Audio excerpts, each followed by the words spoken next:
অনূর্ধ্ব-17 সাফ চ্যাম্পিয়নশিপের ফাইনালে ভারতের কাছে পেনাল্টি শুট আউটে হেরে শিরোপা হাতছাড়া বাংলাদেশের।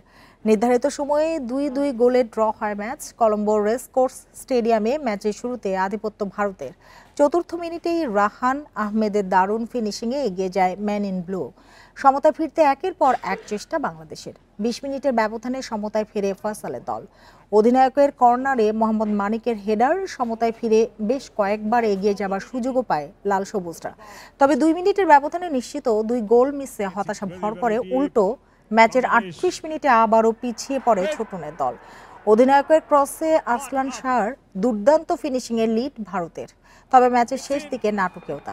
লং গ্রো থেকে হাবিব রিজওয়ানের দারুণ ফিনিশিংয়ে সমতায় ফিরে বাংলাদেশ। তবে পেনাল্টি শুটআউটে খেই হারায় লাল সবুজ। প্রথম ২ গোল মিস করেই শিরোপা হাতছাড়া হয় ছোটনের দলের।